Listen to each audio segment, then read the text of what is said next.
पूज्यश्री, चरणविधीच्या काही संज्ञा समजत नाहीयेत. जसं की मी अगुरु लघुगुरु स्वभावाचा आहे आणि लोभ, माया, मोह, लोभ लघुगुरु स्वभावाचे आहेत. बरोबर आहे. तर हा हा क्रोध नाहीये. तो एकदम वाढतो, हळू कमी होतो, वाढतो, कमी होतो, कमी झाला त्या सगळ्याला गुरु लघू म्हणतात. पण आत्म्याचा स्वभाव कसा आहे? वाढतही नाही, कमी होत नाही. नेहमी अगुरु, अलघु असा आत्म्याचा स्वभाव आहे. असाच प्रकृतीचाही स्वभाव आहे. जर क्रोध आला, मानही चांगला जर मिळाला तर खुश होईल, मान वाढत जाईल. कधी अपमान झाला किंवा नुकसान झालं, फेल्युअर आलं तर डिप्रेस होतो मग. तो मान वाढला, मान कमी झाला, वाढला, कमी झाला. तो गुरु लघु स्वभावाचा. तर हा क्रोध, मान, माया, लोभ सगळे गुरु लघु स्वभावाचे आहेत. तो आपला स्वभाव नाहीये. हा प्रकृतीचा स्वभाव आहे. बरं. अ, अज्ञानतेने उद्भवलेले आहेत. आपण हे समजलं पाहिजे, की आत्म्याचा स्वभाव अगुरु लघु आहे आणि प्रकृतीत राग, द्वेष, क्रोध, मान, माया, लोभ गुरु लघु स्वभावाचे. तर आपल्या या स्वभावाला ह्या ओळखल्याने आपण आत्म्याच्या जागृतीत येऊ शकतो आणि नैसर्गिक दोषांमधून सुटू शकतो. हं. मी अव्यभात स्वरूपी आहे याचा अर्थ समजवा. म्हणजे या आत्म्याचं स्वरूप कसं आहे, बाधा-पीडा काही टच नाही करू शकत. जसा बर्फ असतो ना, त्या बर्फाला कोणी जर आग लावली, तर बर्फाला काही वेदना होतील का? त्याला गार, गरम असं लागेल, त्याला त्रास होईल? नाही. हां, तो बर्फ थंड, तो अग्नीला थंड करेल. बर्फाला तर काही नाही होऊ शकत. असाच आत्म्याचा स्वभाव आहे, सुखाचं धाम आहे. त्याला दुःख, पेन, वेदना टच नाही येऊ शकत. तर माझा आत्मा असा आहे, तसाच समोरच्याचाही आत्मा असाच आहे. दुःख कोणाला होतं? अहंकाराला होतं. माझा अहंकार आणि समोरच्याचा अहंकार एकमेकांना दुःख देणार. कारण माझा आत्मा आणि समोरच्याचा आत्मा एक दुसऱ्यांना दुःख कधीच देऊ शकत नाही. एक दुसऱ्यांकडून दुःखी होऊ शकत नाही. असं आत्म्याचं स्वरूप आहे. अ, अशाच आत्म्यात आपण आलो आहोत. त्यामुळे आपल्यालाही कोणत्याही परिस्थितीत दुःख नाही वाटणार. आपणही कोणाला दुःख कधीही देणार नाही आणि आपण अज्ञानतेने अहंकारात बुडून गेलोय आणि अहंकाराने कोणालाही दुःख दिलं गेलं आणि कोणाकडून दुःख मिळणार आहे मग. नवकर्म काय आहे मला समजावाल? नऊ कर्म. हां, नवकर्म. नऊ कर्म म्हणजे हे हे 3 शब्द आहेत. द्रव्यकर्म, भावकर्म, नोकर्म. हे क्रोध, मान, माया, लोभ, राग, द्वेष ते भावकर्म आहेत. म्हणजे चार्ज होणारी कर्म.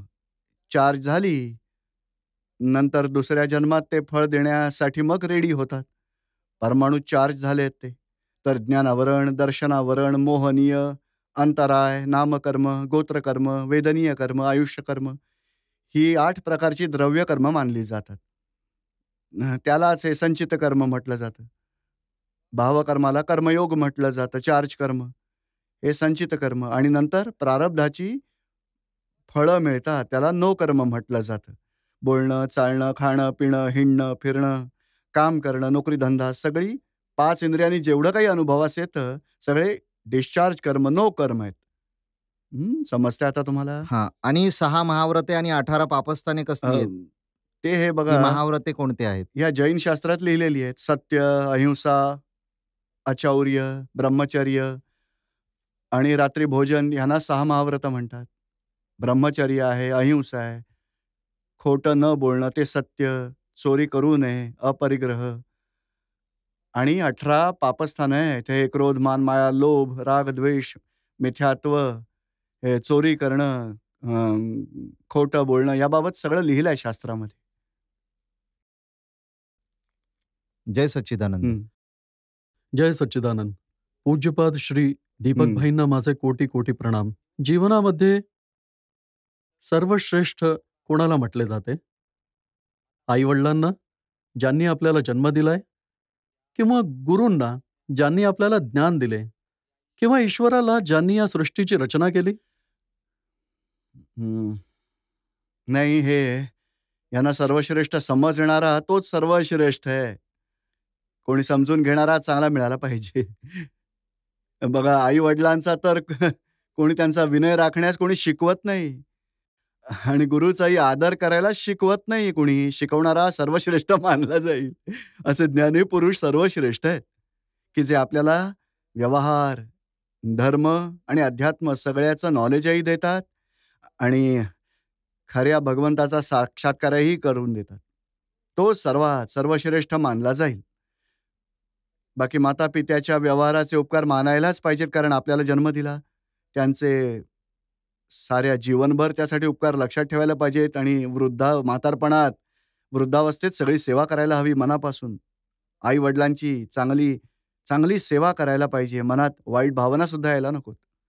आणि गुरु ज्यांना आपण स्थान दिलं आहे, तर साऱ्या जीवनात अगदी विनयाने राहा आणि नंतर तो गुरु चांगला असो वा वाईट निघो, तरी आपण आपल्याकडून भाव बिघडवू द्यायचे नाहीयेत कधी. तरच आपली प्रगती होऊ शकेल. गुरुच्या प्रती सिन्सिअरिटी ठेवायला हवी. वाईट भाव, जरी लोक म्हणाले असा आहे, पैसा खाल्लाय, हा व्यभिचारी आहे, तर त्यासाठी भाव बिघडवायचे नाहीत. उलट कर्मांचा उदय त्यामुळे काही होतंय. माझे गुरु आहेत, माझ्यावर उपकार आहेत. तर आपली प्रगती होऊ शकेल. आणि भगवंताचं खरं स्वरूप ओळखायला पाहिजे. तरच त्यांच्याप्रती भावना वाटेल, पूज्यभाव होईल आणि खरं स्वरूप ओळखलं तर भगवंताची खरी भक्ती करू शकाल. हं? माझे नाव अमृत आहे. मी आणि अमृत यांना नेहमीच वेगळं ठेवणं डिफिकल्ट हं, वाटतं. हं. ते काय व्यवस्थित आहे का? नाही, नाही. ते व्यवस्थित तर नंतर म्हटलं जाईल. पण आपला कर्मांचा फोर्स जास्त झाल्यामुळेच वेगळेपणाची जागृती राहत नाही. आणि हे वेगळं तर झालंच आहे. नंतर लेट तर समजते. त्यासाठी म्हणजे का असं होतं? कारण कर्म समाप्त केल्याशिवाय ज्ञान मिळालंय. तर ह्या कर्माचा उदय जेव्हा होतो, आपल्या जागृतीच्या पेक्षा जास्त असल्याने आपल्याला एक झालोय असं भासत असतं. आणि कर्मांचा फोर्स हळू कमी झाला, तर आपली जागृती तर आहेच या वेगळेपणाची, लगेच जागृती येते मग.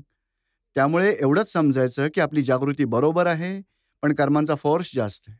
कर्माच्या फोर्सचा आपण जागृतीमध्ये राहून हळू प्रतिक्रमण करूया, वेगळेपण ठेवूया. एक लेयर कमी होत जाईल कर्मांचा. हळू त्याच कर्मांच्या गोष्टी मग घडतील जेव्हा आपल्या वेगळेपणाची जागृती राहील. अमृत कर्माचं फळ भोगत आहे आणि आपण शुद्धात्मा त्याचे ज्ञाताद्रष्टा. म्हणजे 5 आज्ञा आणि नंतर बातचीत करत राहा. अमृतशी प्रेमळपणे बोलायचं. "काय अमृतभाई एवढा राग का करताय? लक्षात ठेवा कोणाला दुःख देऊ नये." कन्व्हर्सेशन. ते करतो. तर त्यामुळे मग हळू शक्ती वाढेल.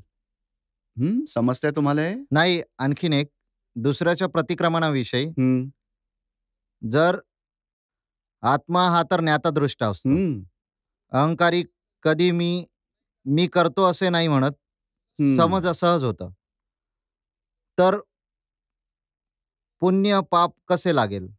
पुण्य-पाप नाही लागणार, पण मागील पुण्याच्या पापाच्या फळाच्या आधारानेच आज कुणाला दुःख पोहोचलं, तर या कर्मफळ इंटेन्शनल नाहीये. पण कोणाला दुःख पोहोचलं इंटेन्शन तर नाहीये. अमृतला सांगायचं, "अमृतजी माफी मागा." नाहीतर तो माणूस मग वैर बांधू शकेल. आपली इच्छा नाहीये, आम्ही जागृतीतही आहोत. पण कोणाला जर लागलं तर माफी मागायची. आणि अमृतकडून हे करून घ्यायचं. त्यामुळे काय होईल, समोरच्याचा क्लेम आपल्यावर राहणार नाही. त्याच्या भगवंताला फोन करून माफी मागितली आपण, तर आपला गुन्हा मग धुतला जाईल. हं? हां. आणि जसे पुण्यकर्म जसे आपण आता ज्ञान देत आहात, हं. ते कोण देत आहे? आत्मा आपला, दीपकभाई का व्यवस्थित शक्ती?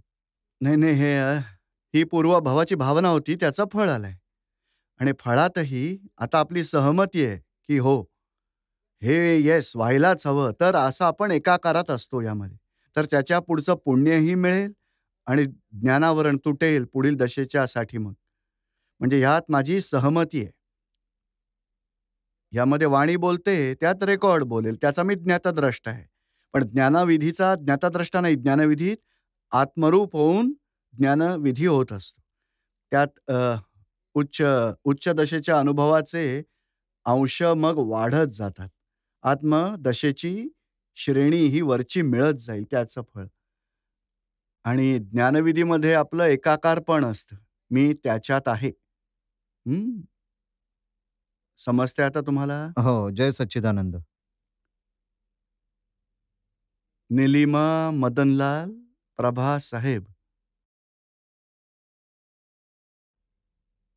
असं विचारायचं आहे, हं, की ही जी चिकट फाईल असते, मी आता मे महिन्यात जेव्हा अडालजला झालं होतं शिबिर, तिथे आपल्याकडून ज्ञान घेतलंय. तर त्या जागृतीमध्ये राहत असते. तरी चिकट फाईलसोबत तरी भाव नाही बिघडत, पण समोरचा आपल्याकडून भाव बिघडवतो. त्यावेळी मी काय करायला हवं? तुम्ही निलिमाला हे सांगायचं, प्रतिक्रमण कर. आपल्यामुळेच समोरच्याचे भाव बिघडत आहेत. त्यांच्या शुद्धात्म्याकडे प्रार्थना कर. माझी कोणतीच भावना नाही त्यांना दुःख देण्याची. त्यांना दुःख वाटतंय, त्यांना शांतता मिळावी अशी कृपा करा. आणि माझ्यामुळे त्यांना दुःख होतंय, त्यासाठी मनापासून क्षमा मागते, मला क्षमा करा. हो, ते तर मी नेहमीच करते. बस. आणि प्रार्थना करा, त्यांना शांतता लाभो, चांगले संयोग जुळोत, चांगली समज मिळावी, त्यांना समाधान मिळावं अशी कृपा करा. हो, शुद्धात्मा धन्यवाद. बघून त्यांना प्रार्थना करत राहा. हो, धन्यवाद. विचारायचे होते की चित्ती आणि चित्ताचा कसा संयोग होऊ शकतो? आपण भूतकाळात राहतोय किंवा भविष्यकाळात राहतो किंवा वर्तमानात राहत असू, आपल्याला बुद्धीने असे का करू शकत नाही का तसे करू? किंवा कळत नाही असते, पण पटत नाही, सुटते पण दिसत नाही. तर हे असे काय होते? मन कायम वर्तमानामध्ये आणि परमेश्वराच्या आठवणीमध्ये कसे राहू शकेल? बघा, यामध्ये 2 पार्ट्स आहेत. मन वेगळे आहे, चित्त वेगळे आहे. मनाला सोडून द्या. मनात तर संसाराचे विचार येतच राहतील. चित्त भगवंतात रमवू शकता. चित्ताची शुद्धी व्हावी, ह्या ज्ञानाने चित्ताची शुद्धी होते. मी भगवान ही नाहीये, मी तर शुद्धात्मा आहे. आणि एकदा का आत्म्याची जागृती लाभली की चित्ताची शुद्धी होईल. मग चित्त भगवानांमध्ये म्हणजे शुद्धात्मा भगवानमध्ये एकाकार होईल. मनात तर डिस्चार्ज असतो, त्याचं फळ देऊन तो जड आहे, फळ देऊन निघून जाईल. त्याच्या त्या ग्रंथीचा जो हा विचार येत राहील त्याला वेगळं ठेवून वाईट विचार यावेत या चांगले विचार यावेत, त्याला बघणारा, जाणणारा तोच आपला स्वरूप शुद्धात्मा आहे. तर नेहमीच भगवंतात कसे रममाण व्हावे? ते ज्ञानानेच घडतं. परवा इथे ज्ञानविधी आहे. ज्ञानविधी घ्या, नंतर आपल्याला जागृती मिळेल. मी भगवानजी नाही, मी तर शुद्धात्मा आहे. आणि तेच ज्ञान मिळालंय त्यालाच चित्ताची शुद्धी म्हटलं जातं. अशुद्धीने देहाध्यास झालाय, चित्ताच्या अशुद्धीने. आणि चित्तशुद्धीने आत्म्याची जागृती मिळणार आहे. नंतर नंतर कर्म बंधनही बंद होईल आणि आत्म्याच्या जागृतीत राहाल तुम्ही. परवा मी नक्कीच ज्ञान घेऊन घेईन. हो, ज्ञान आपले घ्या. खूप खूप धन्यवाद. हां, ठीक आहे. जेव्हा एखादी व्यक्ती आपल्या विचाराने आचरण करते, तेव्हा त्या व्यक्तीला त्यापासून सुख मिळते. पण तिच्या निकटवर्तीयांना जर त्यापासून दुःख होत असेल, तर त्या व्यक्तीने काय करायला हवे? दुसऱ्याला सुख मिळतं. दुसऱ्यांना जर दुःख होत असेल, जसे त्याची फाईल नंबर 2 आहे, हां. तर त्याने काय केलं पाहिजे?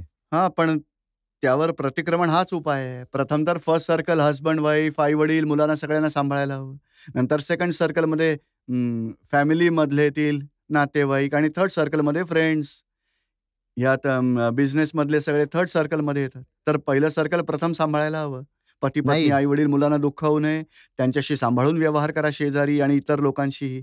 जसे हां? फाईल नंबर 2 नेहमीच जास्त अपेक्षा ठेवते, म्हणजे ते दिल मांगे मोर.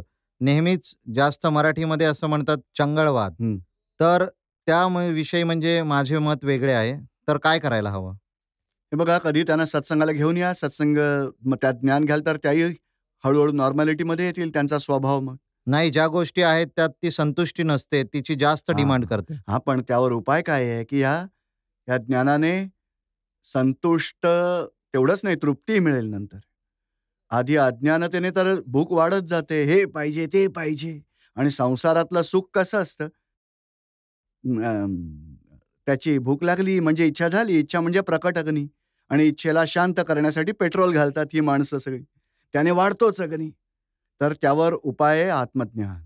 आत्मज्ञानात आला तर त्याने शांती होत राहील, इच्छेची परितृप्ती होत जाईल. पण हे तर मला जाणवते आहे, की जेव्हापासून माझं लग्न झालंय, तेव्हा मला एका वेगळ्या सत्संगला जाता येते. ती माझ्यापासून जास्त ज्ञान तिला असेल ना? तसा सत्संग तर कसा आहे, व्यवहाराचा सत्संग आहे, धर्माचा सत्संग. त्यातून आपला स्वभाव किंवा दृष्टी बदलतच नाही. आपली दृष्टी बदलली नाही तर मग आपल्याला फायदाही नाही मिळणार. आपले क्रोध, मान, माया, लोभ, राग, द्वेष कमी झाले नाहीत, तर मग ते सगळे क्रियाकांड चालूच राहतात. आपला क्रोधमान, माया, लोभाने ही माया आहे ना, ती सगळी तृष्णा, भूक लागते त्याला. हे हवं, ते हवं, कमी होतच नाही त्याचं. ज्ञानाने ही तृष्णा कमी होते. आणि दुसरं ते समाधान, समज. त्यामुळे आपल्या म्हणजे समज म्हणजे मनापासून घडतं ते, ही बुद्धी आणि मनाची गोष्ट आहे. मन काय सांगतं, की माझ्या मागण्याने पतीला नुकसान होतंय किंवा पतीला त्रास होतोय, ती समाधानात ठेवायचा प्रयत्न करेल. नाही, माझी गरज आहे, मीच सांभाळेन, समजायला लागेल, कोणाला त्रास देऊन मी मजा नाही करणार, अशी समज येईल मग. आणि मग परिणामांबाबत जागृती येईल तिला, की माझ्या अशा करण्यामुळे किती नुकसान होत आहे, आसपासच्यांना दुःख होत आहे. तशी परिणामांची जागृती आली, पुन्हा येईल मग मनातून किंवा आत्म्याचं ज्ञान मिळालंय, तर मग जागृती राहील मग त्यांच्यात आणि हळू एकमेकांना म्हणजे हा जो मोहाचा व्यापार आहे त्यातून कमी होईल त्यांचा. फाईल नंबर 1ला याच्याविषयी काय केलं पाहिजे? त्याला तर हळू आता अ, त्यात आपला तुमचा पगार किती आहे त्यावर ॲडजस्टमेंट करायची. फाईल नंबर 1ने ॲडजस्ट करायचं. तेच तर सांगतोय तुम्हाला. आपल्याकडे किती पगार येतो ते आधी बघा. मला 500 पर्यंत स्वतःचा पॉकेट मनी पाहिजे. बाकीचं तू 4,500 तुझ्यासाठी ठेवून दे आणि नीट घरही चालव आणि जे काही तुला खरेदी करायचे त्यात सेव्हिंग करून खरेदी कर. तेव्हा तिला समजेल की ह्यातच मला ॲडजस्टमेंट करायची आहे. धन्यवाद. जय जय सच्चिदानंद. सच्चिदानंद. हरे कृष्ण. पूज्य दीपक भाईजी, हं. माझे 3 प्रश्न आहेत छोटे-छोटे. काय नाव आहे तुमचं? काय हा मानव प्राणीच पाप, पुण्य आणि भगवंताची भक्ती करत असतो? पण दुसरे जीव जसे झाड, वेली, पशु, पक्षी आणि दुसरे गाय, म्हैस, वाघ, सिंह किंवा जे जीवजंतू हे काय पाप, पुण्य आणि भगवंताची भक्ती नाही करू शकत? आणि तिसरा प्रश्न आहे, काय जसे मांजर, सिंह, वाघ जे मांसाहार करतात, त्यांना ते पाप लागत नाही का? म्हणजे त्याचं काय सांगाल? याचं काय आहे की मनुष्यामध्येच बुद्धी अहंकार डेव्हलप झालाय. त्या अहंकाराने तो अहंकार आणि बुद्धी डेव्हलप झाल्यामुळे कर्ताभाव झालाय. मीच केलं. चांगल्याचाही अहंकार करत असतो की मीच चांगलं केलं. वाईटाचाही अहंकार करतात, मीच वाईट केलंय. करणारच काय करणार? तर अशा अहंकाराने कर्मबंधन होतं. आणि अहंकार पॉझिटिव्ह अहंकार असेल तर पुण्याचं बंधन होईल आणि निगेटिव्ह अहंकार असेल तर पापाचं बंधन होईल.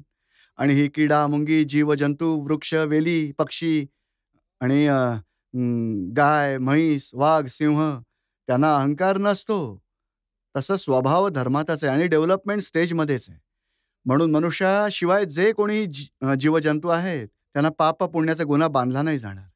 वाघ कित्येक माकडांचं जरी भक्षण करेल, कुणी गायीचं भक्षण करेल, म्हशीचं भक्षण करेल, त्याचा काही गुन्हा नाही घडणार. आणि आणि एखादा पक्षी किती किडे खातो, तर जीवो जीवस्य जीवनम, एकमेकांचं जीवन म्हणजे एक जीव दुसऱ्या जीवाला खाऊनच जीवन जगत असतो. आणि एक दुसऱ्याला पाप का नाही लागत? कारण अहंकार बुद्धी नाहीये त्यांच्यात. आणि वाघाला भूक लागली तर तो खाणार, पण नंतर भूक शमली की मग 2-3 दिवस काहीच नाही खाणार, असाच झोपून राहतो. आणि दुसरे कितीही प्राणी आसपास आले तरी काही नुकसान नाही करणार त्यांचं. फक्त भुकेची गरज आहे त्यांची. त्यामुळेच तो माणसालाही खातो बघा दुसऱ्या जीवाबरोबर. पण बुद्धी अहंकारपूर्वक नसते, सहज प्रवृत्ती. तर सहज प्रवृत्ती, अहंकार बुद्धीच्या शिवायची प्रवृत्ती, त्यामुळे पाप पुण्याचा गुन्हा नाही धरता येत. समजलंय का आता तुम्हाला? धन्यवाद. श्रीकांत सोनावणे.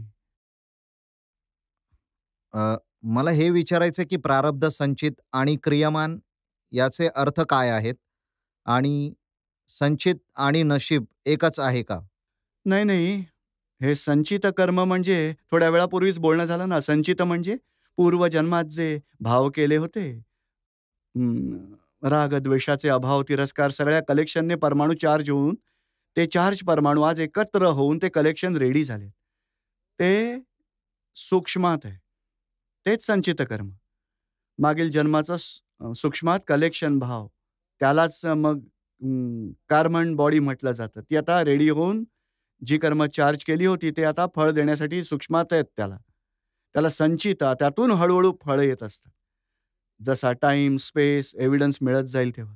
त्याला प्रारब्ध म्हटलं जाईल. नशीब आणि प्रारब्ध एकच गोष्ट आहे. प्रारब्ध म्हणजे 5 इंद्रियांनी अनुभवास येतं हे कर्मफळ. ते संचिताचं ते कर्मबीज जे मागील जन्मात पेरलं होतं आज रेडी झाले आहेत फळं देण्यासाठी. ते संचित, त्यातूनच फळं येतात ते प्रारब्ध. आणि प्रारब्धाचं पुन्हा फळ मिळतं, त्याला क्रियामाण म्हटलं जातं. समजलं आता? बरं.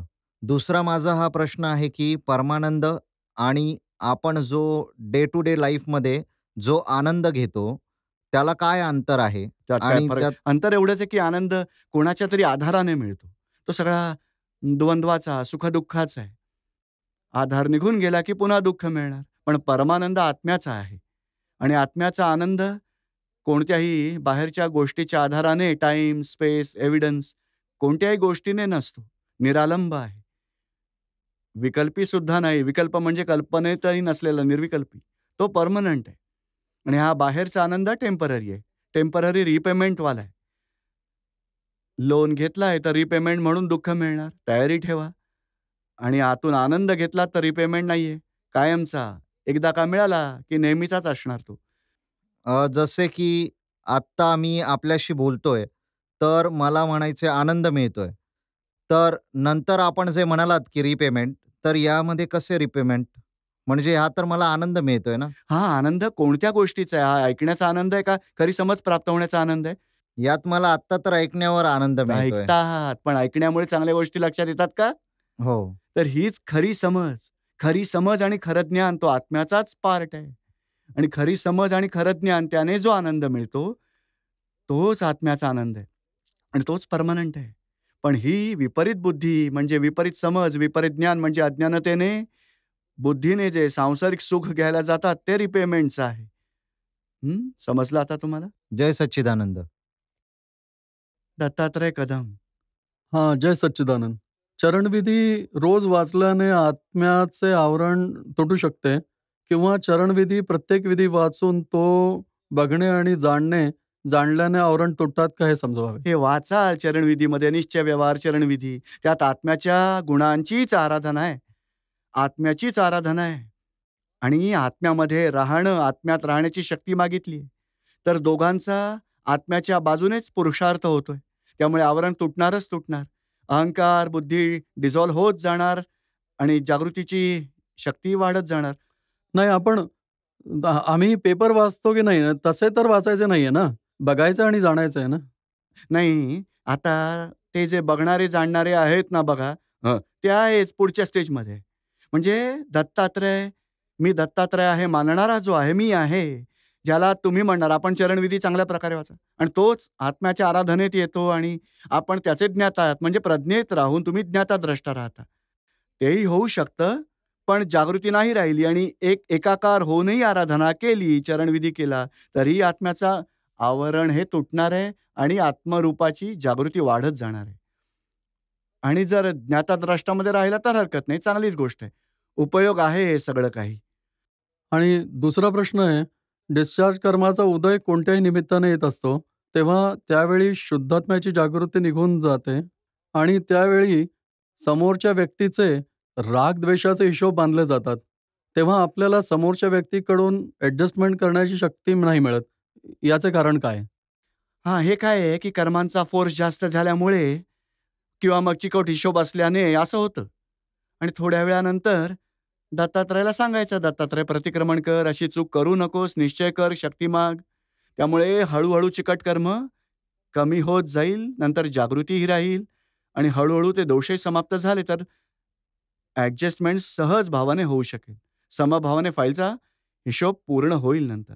आणि दुसरा एक प्रश्न आहे, की विकलांग लोकांना हे ज्ञान मिळू शकतं का? जसे की अंध असेल, मूकबधिर असेल. उद्या घेऊ शकता. हं. घेऊ शकता ना. जय सच्चिदानंद. घेऊ शकता.